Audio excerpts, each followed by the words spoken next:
Behind every mission, there's a plan. Behind every plan, there's a soldier, training, leading, and getting the job done. This is the Kentucky National Guard's G3 podcast, where we share the stories, lessons, and leadership that keep our Guard always ready, always there. Welcome, hello to the G3P. I'm your favorite podcast platoon sergeant, Sergeant B, and we've been on a little bit of a siesta. Is that what it is, Crane? Shake your head yes or no, maybe. I don't know my Spanish too well. But we've been on a little bit of a break, so a little rusty today. But we are back, and we have an episode to talk about some tactics, some procedures, and some of the training that's went on throughout the state as we go into, basically, we all know that kind of that annual training stage of the year. So a lot of units going out, doing some training, some going OCONUS, some not, going in different areas, some different countries, and learning different procedures there and learning different training areas as well. So we're going to bring some knowledge base today, and without further ado, let's introduce the guests. We have Staff Sergeant Chay Burkhead, welcome, and we have Staff Sergeant Scott Zelensky. How are y'all doing today, boys? Good. Doing good. How was the drive in? Not bad. Not too far. Yeah. With that, man, what about all this stuff going on? You eating your fruits and vegetables right now? It's insane. Like, if you're out there, I mean, you want to stay healthy, but watch what you're doing right now. Wash your vegetables, cook those, or wash your fruits, I guess, and cook your vegetables. I'm not even a doctor. I learn everything from the water cooler. But good Lord, man, it's crazy. But staying healthy. Glad to have y'all on the show today. Y'all just got back from annual training in El Gato, is what we was calling it, right? Yeah. And that was in Ecuador. So one of the first times in a while that somebody's went over there for an annual training from what I'm tracking. I know we do some stuff through SPP, but before we do all that, let's find out a little bit about you. So Sergeant Burkhead, we'll start with you. So when did you get in the Guard? I got in the Guard in 2013. Yeah? Yep. And came in as a 31 Bravo? I did. Okay. And then Wanted to come in as field artillery, but my recruiter recruiter told me that there was no spots. Which King of the battle. That's where I come from. But so end up going 31 Bravo. Was you joining with like a buddy, or was it just you at the time? No, I actually was gonna join in high school. Yeah. And then I talked myself out of it. It's Yeah. like, all my friends are doing it. Right. I don't want to just join because they're doing it. So I backed off for a couple years. I still just had that urge to Yeah. join. So Yeah. ended up going to a recruiter and getting in as a 31 Bravo. Gotcha. Yeah. Did that change kind of throw you off, or was you just good with it? You're like, I'll try this route. No, yeah, I just Yeah. took it. Yeah. Yeah. So, What about you, Sergeant Z? I'm Sergeant B, Sergeant Z. Yep. Sergeant Zelensky. Sergeant Z. When'd you get in? So I got in October 2015. So I joined my senior year of high school. Okay. Had a Was few you guys. split up? Was you split up, or was it after? No, After. no, Okay. OSIT. So Yeah. enlisted early on in senior year of high school. Finished out the year and Right. then went to basic and AIT. Yeah. Did y'all have family members that had served before, or was it just something you were talking about, like friends doing it? Was yours kind of the same situation, or what made you decide to join? Mainly the friends. I know my dad was in the National Guard Okay. out of Pennsylvania. Okay. And then my grandfather, he was actually in the Navy. Gotcha. So Same for you, or is it? No, for me, we had a really tight-knit a JRTC program. Okay, yeah. Where I went to school in Right, Wayne right. County, and just as the recruiters ended up pulling guys out of that Yeah. high school. Yeah, that's something I've noticed kind of in the last couple of years of, younger recruits coming in. A lot of them are out of some kind of, junior ROTC program. Right. And I think it definitely helped. So, it kind of puts you on that path. But did it help you when you shipped off and stuff like that? Or was It did, yeah. I felt like I had a little bit more knowledge. Kind of an edge? Kind of getting in, at least with rank structure and formations and all that. Kind of that basic stuff? Yeah, right. All Yeah. the basic stuff. And you said you was 31 Bravo as well? Coming in as 31 Yeah. Bravo? Yeah, All right, enlisted. military police, huh? Any background with it as far as after you got out of AIT? Did you do any kind of like law enforcement? Because I know some guys will go into like some kind of law enforcement field, or they just, I'm just 31B on the military side. Oh, we were just talking about this yesterday. I never had the urge to be any type of law enforcement. Okay. But he was all but a police officer Yeah. before Yep. he got on his AGR. Really? The department ran out of money before I was able to swear in. And then It's that damn money, man. Yeah. It's everywhere, isn't it? Yep. That's crazy. Yeah, and like I said, I kind of see it teeters both sides when it comes to the 31 Bravo side. It's like military, all about it. But then on the civilian side, you got some that do it and some that don't. So, but all right. So some of the training events I've kind of hit y'all up about. You're a little bit of a history. You've done stuff with the SPP that I've seen. And how'd y'all get involved with that? So myself, I was on my second rotation with 198th down on the southwest border, and right at the end of it, a job list that I was looking for full-time opportunities. So on whatever they posted tech website, Sergeant Major 9 at the time, he was Sergeant Major. He told me about this position with the state partnership program. So he filled me in kind of what the state partnership program was. I was like the battalion DTS manager down there. So I put in for the job. I boarded. Lieutenant Colonel Cooper at the time hired me on as the admin and logistics NCO. Was Stollard? Was Sergeant Major Stollard? Yeah. She was there too, right? Yeah, I was First Sergeant Stollard at the okay. time. I was working with her. She was kind of in the coordinator role that Randolph ended up taking later, and I started rolling forward, learning everything I could from them about the state partnership program. And that was kind of like a little hidden gem once we started talking about it, because I came from a unit level after 15 years, and it was just like certain things I'd always heard the name, just didn't really know what it was, the SPP and stuff like that. So when we did that episode, it's like kind of opened my eyes of like, there's a lot of stuff out there in the Guard that you can do and volunteer and go on, and do different training events, or, go there to different kind of seminars and NCODP. So it's like, that was something that was unique to me. So did you enjoy doing that? Yeah, I enjoyed doing it. I learned a lot as far as I was the guy that got the teams out the door, did all the stuff that Sergeant Hill does now. Right. But yeah, before putting in for that job and talking to Sergeant Major 9 about it, I'd never even heard of the SPP program. Yeah. So I think it's really starting to make a big comeback in the Kentucky Guard. Yeah. As far as everybody knowing about it. Right. Did you do any ADOS orders or tech program or anything like that? Yeah, so I actually served on the honor guard for about 4 or 5 years. Okay. Dang. Okay, gotcha. Yep, How did it go? Good. Yeah. It was good experience and. It was good. It was an honor to be a part of that team. Yeah. Yeah, that's a big deal, and I know they hold you to a standard, obviously, to make sure everything's right and doing all that stuff. But did you have to go somewhere for training for that? I did. So I actually went down to Smyrna, Tennessee. Okay. Yeah. We call it the 80 hour, but it's a train the trainer course. They have national trainers, Brian Heiss, Kim Palladino. They travel the country and certify trainers within each state. Yeah. So went down there for that. And stayed on that team for, you said how long? It was about 4 or 5 years. That's wild. And was that continuously?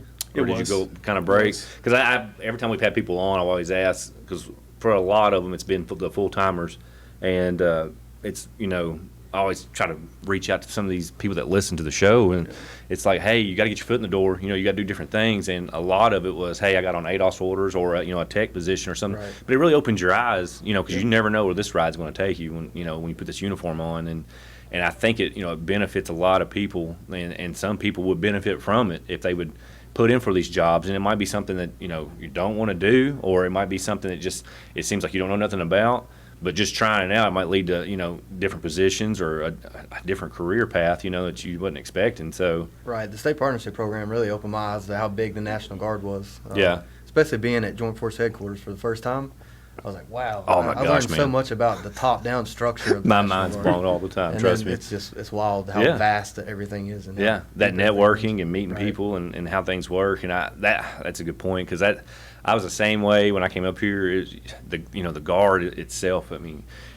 You gotta have this perception at unit levels and battalion levels and stuff, but you get up to the state level and you kind of see everything in that broad picture and stuff. And it's just amazing. It's amazing what our organization can do, as well as operations or deployments or training or anything. These SAD missions and state of emergencies, and it is so cool to see the soldiers go out and perform and do their things, and then these NCOs pushing and driving and getting the training done or getting the mission done, and to me that's what makes the Guard something that's kind of unique. That I know it's the civilian soldier type thing, but I don't know. It's very very cool to see happen, but. Right. Once again, just if anybody's out there interested, always put in for those jobs. That's what I try to tell them. Put in for those jobs. You never know what's going to happen. So what happens after the Honor Guard? Did you go from there to your AGR? Yeah. Okay. So I was actually teaching a course one week, and I boarded for the position I'm in now, training NCO. to Okay. 940th. And you've been doing that for just a few years now? A couple years now. Okay. That's so going good? It's going good. Kind of a different beast a little bit. Yep. Yeah. That's kind of that learning point. But it was just the same way for you. You came out of the tech program, then went AGR? Yeah, so while I was as a tech, I nagged Sergeant Major Stollard every day trying to pick information from her. Yeah. She probably got tired of me asking questions. I was constantly asking supply NCOs questions, Right, asking training right. NCOs questions, Right. trying to gain knowledge, and then going in boards, not doing Yeah. very well.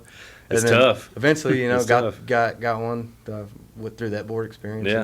And, I started as the 940th supply NCO in Yeah. 2023, October Okay. 2023. So reclassed from 31 Bravo Yep. to the 92 Yankee role, and you stay 31. You're 31 Bravo regardless. So, Yep.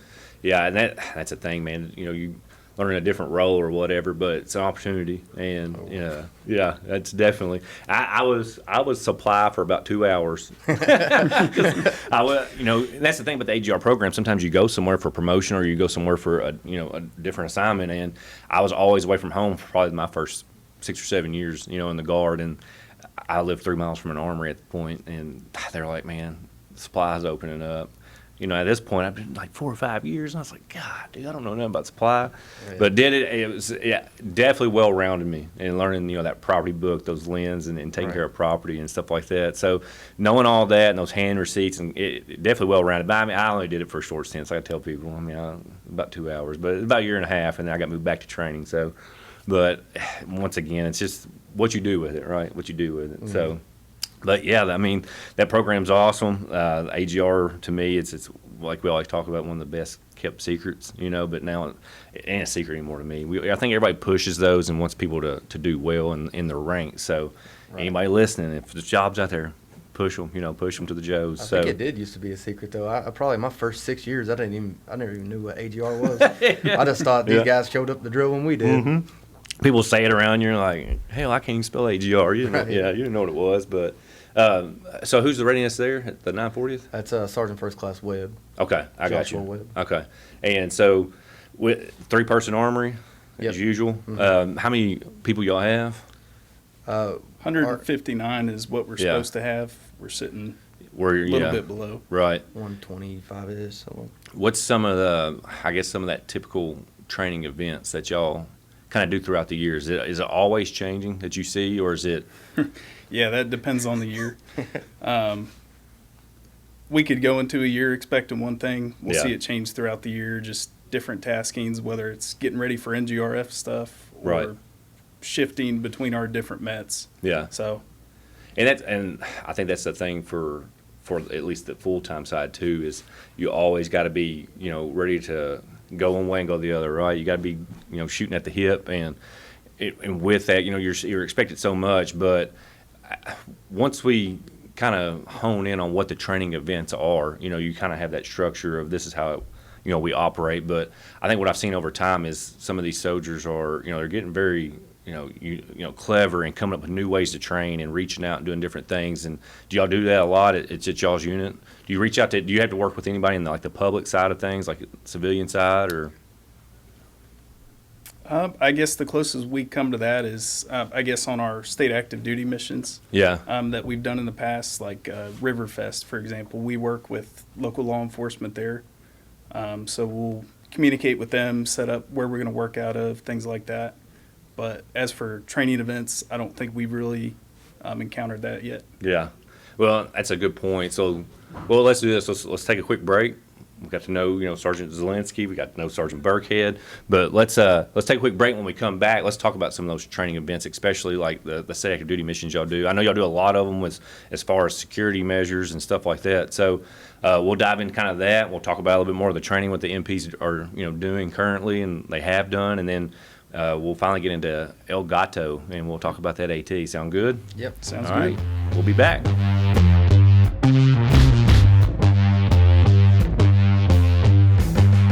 Welcome back to the G3P. We have Sergeant Zelensky and we have Sergeant Burkhead here from the MPs. We're going to talk about some training, and we're going to jump into some of their training events and leading up to El Gato.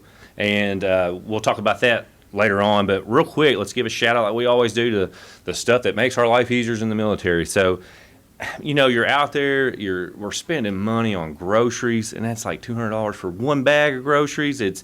Gas is $500 a gallon.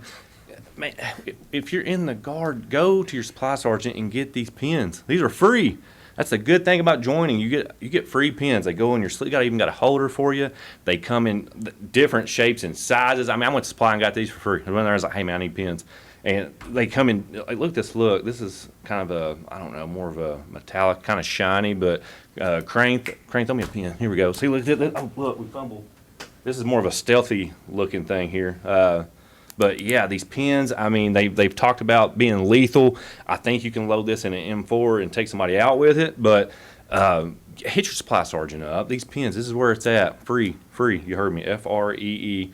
Just make sure you got them on your uniform before Sergeant Major sees you, not have a pin on you. Anyway, we're back, boys. So we've talked a little bit about your history in the Guard, and we've going to kind of establish what are we, training on. So throughout this past year, we've had some build up for, El Gato, the AT y'all went to in Ecuador. But what is some of the training that y'all exercise almost every year? Like, what's some of the stuff that MPs like really do? Like riot control, or is it we pepper spraying some people? What are we doing? So Yeah, so the MPs, they're used for a lot of different things. Could be working with local law enforcement, doing civil disturbance type work. Could be traffic control. And then you also got the combat support side of things where we're doing convoy security or critical site security. We're almost like a multi-tool for different areas of the military. yeah. So Yeah, I've kind of noticed that, and y'all participate in some of the big events too. I mean, the presidential inauguration and stuff for the governor, the Derby, and what's that typical? How do y'all get trained up to perform for those? Are there certain things that y'all have to meet criteria wise to do that? yeah, so a lot of what we do is pretty standard across each of those events, whether it's doing the security or doing the traffic control at these events.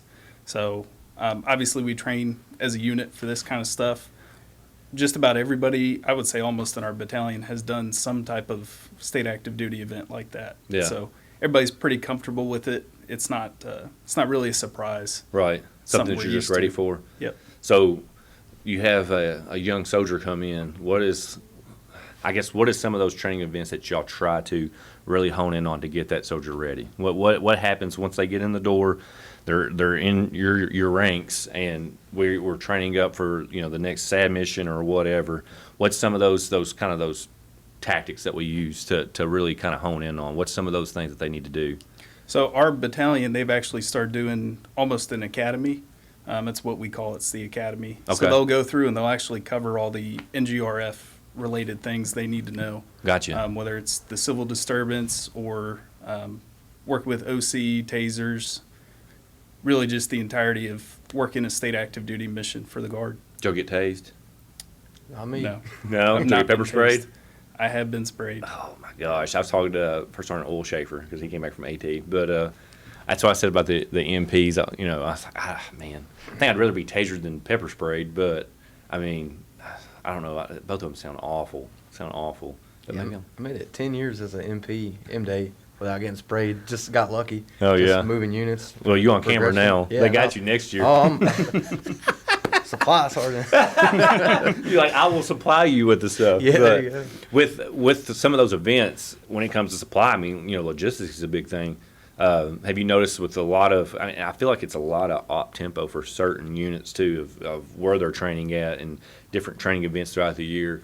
And how did you kind of fall in that role as a new supply sergeant? Did somebody, who was your mentor? Who was there a process, that you used? So my first year as a supply sergeant, they were like, hey, by the way, here's all this NGRF equipment.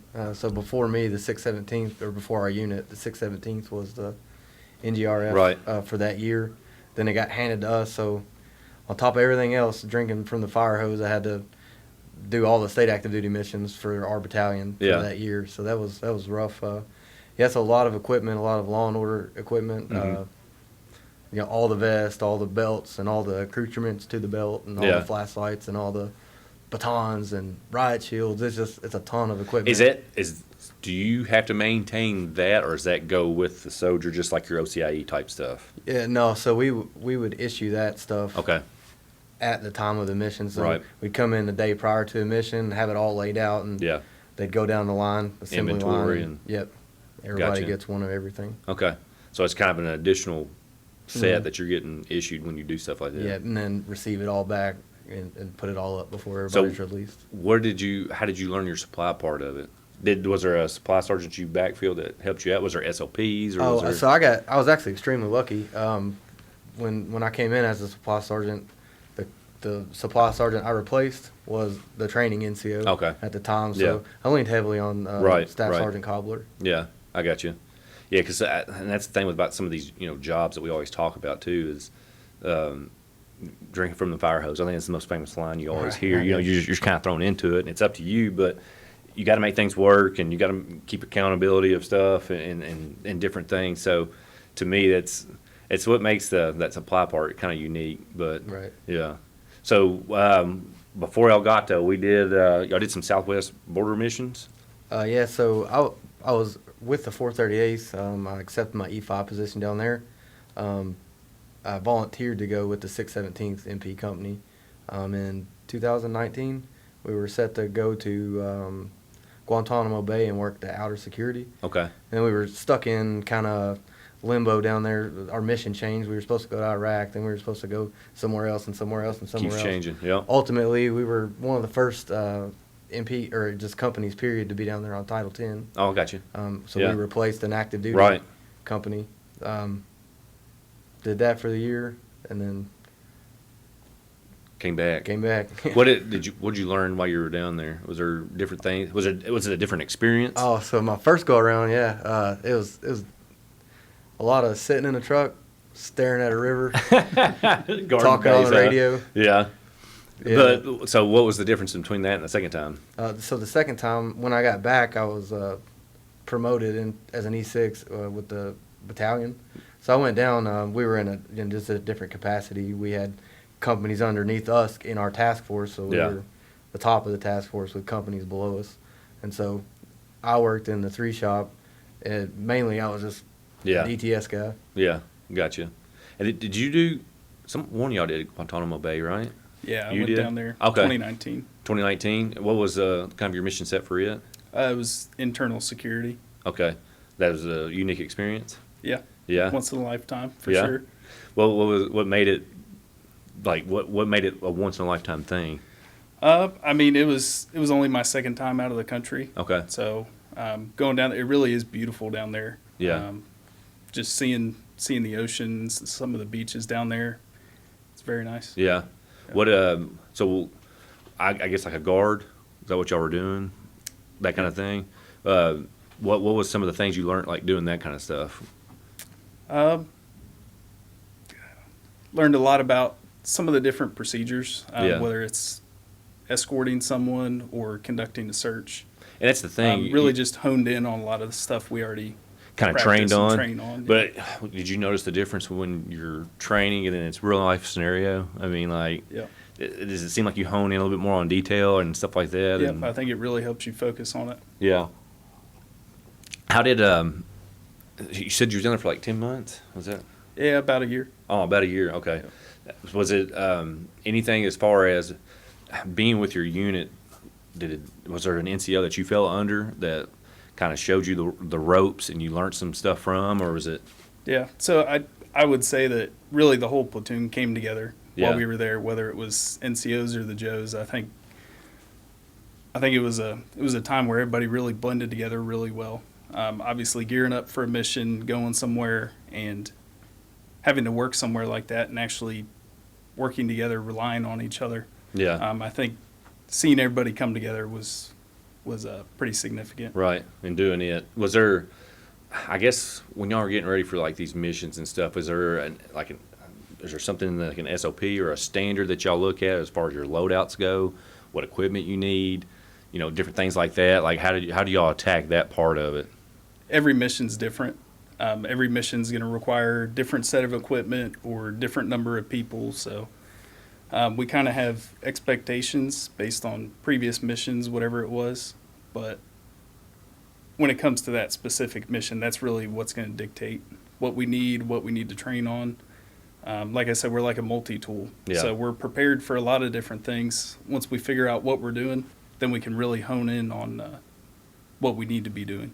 Well, and that's, I think that with that, y'all doing your different training events or even, different operations, Southwest Border, Guantanamo Bay, but you even being at home, did y'all participate in this past the winter storm that we had? I mean, We that was did. kind of a state of emergency, we all kind of got called in on. Was there, it's crazy. That's what I was talking about with the Guard, how much you could be doing something one day and then the next day you're doing this and the next day you're doing that. And then all of a sudden the state needs you and you're there, So what was something, that you could take away from that winter storm that y'all had to do? Or Well, I think what a lot of our soldiers were able to take away from the storms was you never know when something's going to happen, right? Mhm. So we had IDT the weekend prior. Oh, right. I knew units had that, right? Yeah, and we had our the 198th MP ball too. So that Sunday, everybody was at the MP ball. Yeah. Or was it Saturday night? And then they were supposed to get off drill Sunday. You don't have to come to drill. And then psych. Guess what? State active duty. Yeah, reverse card. So they played the reverse card, Yeah. and everybody had to come in, and we were there. And then, of course, you got soldiers that say, "Well, my ACH is at the house." Yeah. Why is it at the house? So it was a good talking point for us to be able to tell them, That's exactly. that. This is why your equipment needs to be at the unit, and this is why Yes. our equipment needs to be ready. This is why our trucks need to be ready to spin up, because this Mhm. stuff can happen. Yeah. It's not planned. And then we were stuck at a hotel for over a week. Yeah. So And that's a great point when you go into training. You talk about training.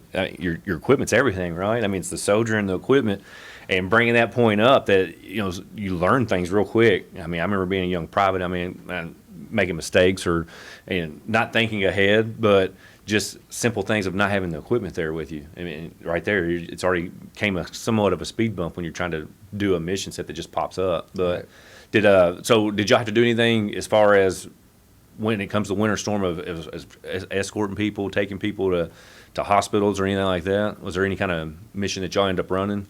Not really for us. Northern Kentucky does a fantastic job, the best I've seen in the state of Yeah. preparing for winter weather. Right. So the rest of the state, I think, got hit pretty hard. Yeah. Not maybe unpreparedness, but undermanned.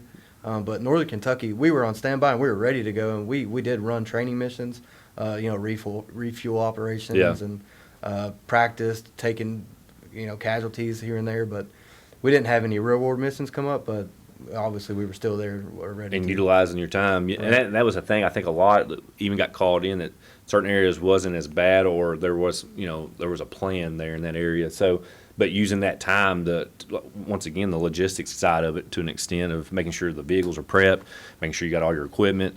But the training part of that, of actually training on, hey, this is how we can, escort somebody or take care of a casualty and get them to the place, and utilizing that time. Because I think that's one thing in the Guard that a lot of soldiers, they kind of somewhat can take for granted, and they come into drill, they don't understand, like, hey, we have to, we got to get after it because we have a certain amount of time. We don't have you every day like you are on active duty, right? And they come in, you got this plan, and everybody wants to talk about them, like, you don't want them sitting around and stuff like that, but you have to keep them engaged, and it's your job as an NCO to engage them. Like, hey, let's get up, let's train, let's work on this task, and showing them those ropes. So I think the winter storm, I think it was kind of an eye-opener for some. I mean, because it was wild, they called the whole state in. So everybody coming in and doing that. But I still, once again, I thought it was really cool how the state responded, and all this, I know some soldiers had drill and they fell right into a state active duty mission. So Right. that's just, or a state of emergency. So it's just crazy how those things work out. But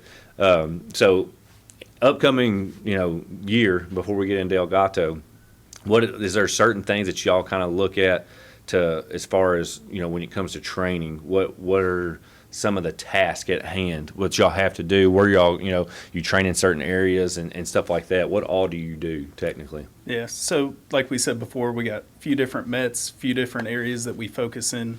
This coming year, we'll get into police operations, so like local law enforcement type stuff. So Do y'all work with them? Like, do they come in on a drill, or do y'all go somewhere like during a drill to work with any kind of law enforcement? we don't. We actually have a lot of law enforcement Just actually in the in our ranks. company. That helps right there. But so do they do a lot of that training for you?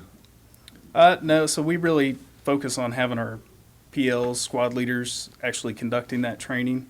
But, those SMEs will come in and they'll definitely help, whether it's giving information for the class or jumping in to give little pointers Yeah. while we're doing it. I mean, that to me is where that dual threat pays off of, them being on kind of that response side and being law enforcement and being able to help kind of coach and mentor and do those things. But does it seem to be like with the up tempo of all the training that's going on, or is it something that's been challenging as far as, hey, this is what we're focused on, or this is what needs to be done this drill weekend, and we need to do this kind of training? How do you kind of man that part of it? You lean hard on those squad leaders and stuff like that? Yeah, there's a big focus on PLs and squad leaders jumping in and helping manage everything within their platoons. Obviously, you only get 39 days a year, whether it's going through your admin stuff, your training, logistics, different inventories. There's so many things that pop up throughout the year. So utilizing our leaders to actually manage time within their whatever echelon they're at, that does a lot for us to be able to accomplish everything we set out to do that weekend. Yeah.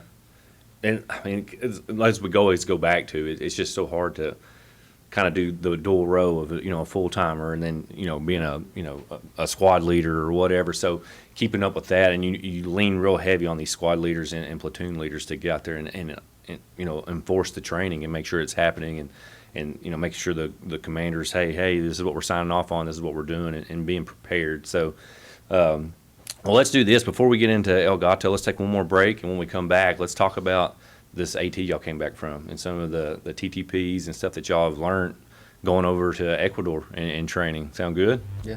All right, we'll be back.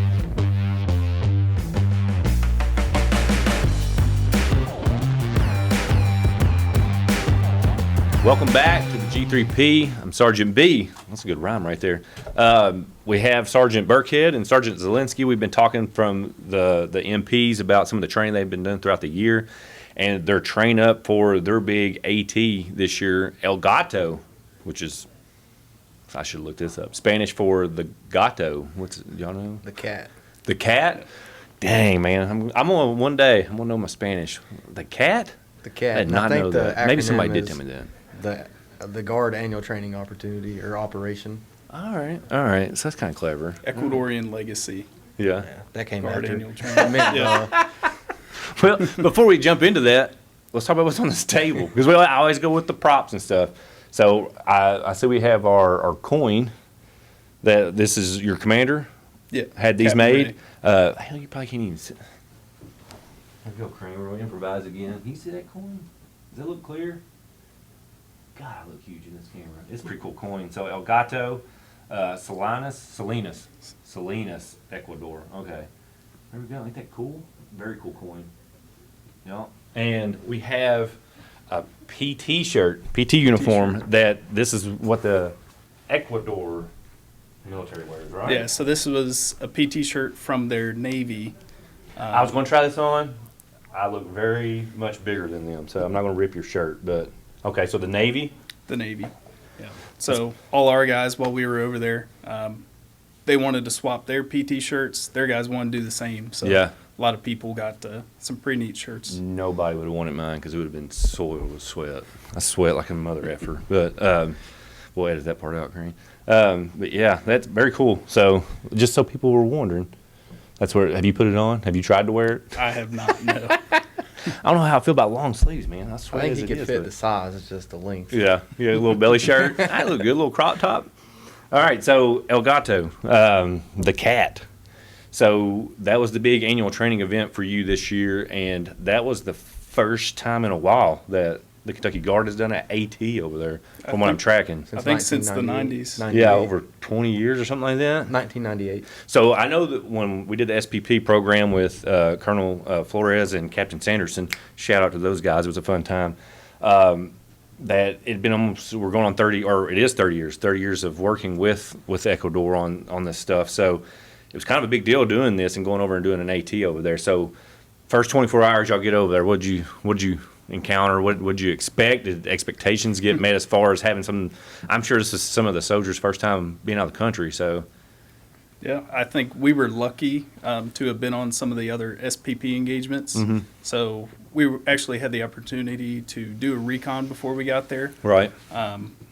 Would have been nice to have an advon going down, but Yeah. Everybody arrived at the same time, and luckily we knew where the hotel was, what to expect checking in, that kind of thing. One of the things we ran into right off the bat was speaking Spanish. So luckily I'm very fluent in it, trust me. I believe it. But we have a lot of Spanish-speaking soldiers in the unit, so they would jump in and help us out. Gotcha. Prior to that, like wheels ground, like C-130 hits the ground, we were lucky to have Captain Sanderson, which you mentioned earlier. Yeah. Like the tail of the plane came down, and there he was standing there. He was waiting. Directing traffic and getting all the equipment. We took 9 unit packs worth of equipment with us. Yeah. On 2 C-130s. Right. And luckily we had Captain Sanderson to help us bridge Kind gaps. of, yeah. That's and that 100% helps. And as you said, even looking back, maybe an Avon, or whatever, to kind of go over there and kind of get the feel and where things need to go and be tracking that stuff. But having Captain Sanderson like that sometimes that's a key player in the game. So right. So y'all get over there and y'all are focused on doing meeting your Mets, right? We're at annual training. What was some of the training areas that y'all had to use or utilize? Was it totally different from here in Kentucky or other places you've been? Or yeah, I would say it's different. Actually, on our first recon we did, we found we were trying to do some kind of paintball training. Work on room clearing, things like that. So we reconned a site with them, and it had just a lot of debris and everything in the area. Yeah. We said what we were interested in, and they said, we'll have a building here when you guys come back. Well, we got there, and they had built an entire paintball arena for us to do our training in. Really? They put up buildings, they put up barricades. And this place it was a concrete pad, but it looked like a dump, like a compost. Right. Just all the brush and all the trash they could find. It was like where they piled stuff up. They said it used to be a paintball field. And then when we got there, they had extra buildings. They had an arena made of sandbags. So it was almost like a whole urban area. And an built observation tower. Really? It was wild. If you look at the video, you'll see a lot of the flyovers with the drone capture that. It's really nice. That's amazing. And I mean, that's number one, great training. But I mean, for them to do that, I mean, you could really do a lot with that. So I'm assuming that event went very successfully. And it did. So I know we talked about with SPP, it's kind of more of kind of talking engagements and stuff like that. How did training go as far as, I know y'all are meeting your Met, the unit's training, you're doing your thing. How was it with were they involved in the Ecuadors? Were they? So each one of our platoons paired with one of their branches. So we had first platoon would have been with what? Infantry. Army though. Yeah, Army. Okay. Army, and then third platoon was with their Navy. Right. So just kind of paired together, all 3 platoons running through the same training, but with different branches of their military. And they were kind of integrated. Training with you, but also just basically taking notes, observing, learning the tactics that kind of taking. The primary goal was for us to train on our Mets with them integrated, but not necessarily. Our priority wasn't to train them. It was to conduct an annual training on our Mets in a foreign country. Yeah, and I mean it's just what makes it somewhat unique though. Is you're pulling kind of that outside in and doing all this training, language barriers and things like that. So, but it's got to be an eye opening, I would assume, for both sides. Seeing this is how we operate, but you're learning a little bit about their culture and what they do. So, besides the urban course they built for you guys, what other training areas did y'all go anywhere else as far as doing other training events?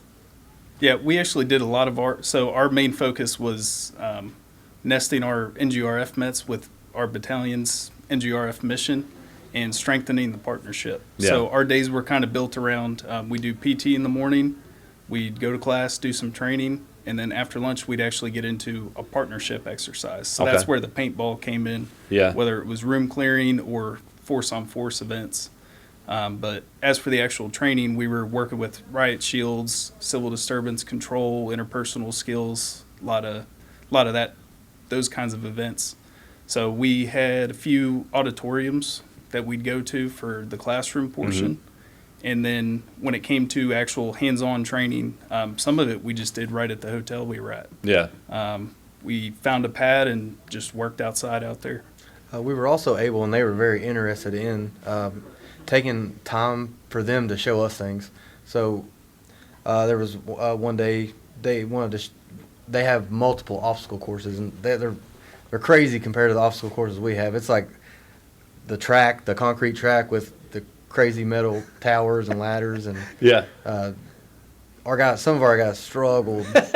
Some of our guys and gals struggled with some of their obstacles, but Yeah. they did a big demonstration for us, showed us how, they sent two of their fastest guys Yeah, of through course, it. the best. And then They're like, oh, they're average. post that, being out in the sun all day on that obstacle Yeah. course, and they took us up to they have a giant Olympics pool, where their special forces SEAL equivalent trains. Okay. We got to go off the diving board, and then another day at the same pool, they gave us a water survival demonstration course. Right. It's like they're very interested in showing us things as well. Yeah. Is what I was getting at. And I think that's what makes it a good partnership with working with them and it being a big deal. But it's very amazing to me that the week they were over here when we shot the SPP episode that's what they were kind of doing. They were going around seeing how some of our different units train and how interested they are, and I think that's a big thing on a global scale because we see all the conflicts that kick off and what's going on in different areas in different countries and learning those different TTPs and stuff like that and keeping that interest to help hone your skills, but go outside of your elements, right, and do something a little different. I think that's what really helps educate and train some of these soldiers, right, and what a great partnership to have with them. So what was there anything that you could think of that as far as the young soldiers and stuff like that they kind of really you knew that they were taking in? This is we're training, but we're learning stuff to win the nation's battles. You know For what me, I mean? I think it was the first time some of these people, and even us on the recon and the engagements prior, it's their first experience with people expressing to you that America is a superpower. Yeah. They don't look at us as just the Kentucky National Guard. They look at us as the United States Army. Right. And they love the United States Army. They want to. It's almost like a little brother showing us how good they are. They want to impress us and prove to us that they're a worthy partner, and Yeah. I think they're doing a good job at that. Yeah. Man, that makes you proud, don't it? And I get what you're saying with it. It's kind of crazy to think though that everybody you kind of I don't want to say take for granted, but you're being here and you put this uniform on, you want to be proud of it, but the outside aspect of it, of people like that, they want to own up to it, they want to show you their worth, and they want to work together, and it's so many different things out there that I'm learning as I'm up here, these different programs and different training events that you can go to, that these other countries they want to be involved, they want to help out, they want to be a team, they want to and to go out and train with them. It's a very special moment. So Right, and like we've talked before, like training is training. You can train at Woodford Tech, you can train at Campbell, you can train at Knox. The training's going to be the training, but like if you get an opportunity to go to Ecuador, I really take it all in because it's training. You're doing the same training you would do here, but you have the opportunity to build a relationship. Yeah. And get to understand these people's culture and right. take some things back with you. Well, with you saying that, it was a big deal because it was the 30th anniversary Right, of yeah. this partnership. Was there any kind of celebration, some kind of event that because I know Colonel Flores and I had talked about it, of having something, and y'all happened to go in there and to train. So Yeah, separately, they didn't have, they did. So, the tag came down. They threw a parade, I believe, in Quito, far away from where we were. And then they came to where we were and had the official ceremony, Right. With Toast to Glass. And they presented a video that the Ecuadorians had prepared for the 30-year anniversary. And then they also prepared a video for our annual training. So it was good. They gave some speeches. There was Yeah. mixed up translations here and there, but they had technical difficulties Right. with the mic. it happens to everybody, man. Yeah, but it's like us this morning. No, it was for me, it was a kind of full circle. I started with SPP. Yeah. Got to go to the AT, to the recon, to an engagement. Right. To a couple engagements, and then to be at the 30-year. It's kind of like in your episode with Sanderson, how he started, here and Yeah. ended here. He got the full circle. It came back, yeah. Yeah. And It's pretty fun. That's what always makes it weird. I was talking about is these paths we take. You just don't know. You don't know where you're Right. going to end up, who you're going to work with, where you're going to come back to, and different things like that. But keto. Was that where it kind of started the training? I thought it was a keto, and then it went to Salinas. So we flew directly into Salinas. Our whole entire AT was on that Navy right post. there. Yep. Well, I guess maybe I want to say that I heard that keto. Maybe they did some training down. They might have like done in some the past planning. or something or whatever. And I've heard that place as well. But That's typically where they do their KLEs for SPP is in the capital keto. yeah. Okay, I got you. So I'm learning something already. Keto. Put that up there, Crane. Where's keto at? Learning the capital. So there we go. Well, I mean, so you complete everything. Mission complete. I've done all the mets and stuff like that. Was there anything getting back? Was it tough coming back, or was everything pretty? So for most Getting people, it was equipment, the first time being on a C-130. Okay, yeah, that's fun, ain't it? And that's fun. The second time, not so fun. You train for 2 weeks, and then you hop back on a C-130 for a 16-hour flight. Yeah. Yeah. Not good. Yeah, all those comfy chairs and stuff you sat in on those Yeah. bad boys. But everything was good getting equipment back and Yeah. logistics wise, working with them and getting everything back. Yeah, Yeah. they were really flexible with us. Yeah. We told them what we needed because obviously we don't have our own resources over there. Right. So we told them we need a truck, and they would do whatever they could to get us that truck to move our equipment. Or if it was buses so we can get around, they'd have them there They for had us. everything there. Every Was day. those? That's a good thing. So people listening, if they're doing ATs over there, Yeah. on those recons and stuff, was those vehicles, were they our type of military vehicles, or was it theirs? It was like trucks. Yeah. Oh, just regular. Actual Okay, trucks. I got you. Not I like got you. pickups, but Yeah, cargo. they're like 1970. Their LMTV equivalent's like Mm-hmm. a 1970 Mercedes. Okay. Hell yeah, that's what I'm talking about. Yeah. So getting all the stuff off the plane with forklifts and getting it over to where our quarters was fine enough. Yeah. And then we just did all the same on the way back. Right. Got everything loaded up. They were actually kind enough to stage their trucks the night before. We had, CQ, put all our bags. We'd put all Right. our unit packs on the trucks and took it over there in the morning, loaded it up. That's awesome. And that's why I want to bring it up, because I know really pushing to train with them coming over here and training with us and observing and different things like that. So people are listening, that it's got it coming up. There's resources here now that's completed this, and they can, get in contact with you, but also kind of know those ways of the roads, like what the logistics look like, what it look like as far as training and stuff like that. So, with that, is there any plans to maybe in the future go back, or is it them coming over here, or? I believe this next AT, the Ecuadorians are sending their folks over here to partake in Northern Strike. Okay, very cool. Yeah, that's Yeah. cool. Man, that'll be awesome. They, because I know they came over here and worked kind of like the 20th group, and I think they were doing kind of like different things that they do as far as civil unrest and everything when they were training. So Right. them getting a more broader spectrum of how we're training as the military, as far as FA or infantry or whatever MPs, and I think them being involved will be great. Is Captain Sanderson and them coming as well, or is it? You don't know? Yeah, I'm not sure. Shout out to them, man. I hope Colonel Flores, man, he was a good time. But well, with that, I think we've kind of checked the blocks on everything. El Gato seems like it was a success. The cat, we learned what the El Gato was. But all the different training events that y'all have done, I want to thank y'all for coming in today. I know short notice, we never even met. I mean, tell everybody we never even met till today. Yeah. That's usually how these go. But it was a pleasure talking to you guys. I thank you for taking your time out. But obviously, we always have something we want to give our guests.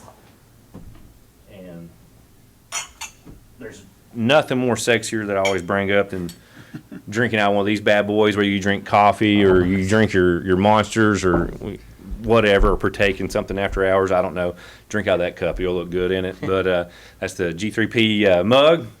So without further ado, I hope everybody out there is safe, taking care of yourself, enjoy life, be healthy, stay lethal. We'll see them on the next episode.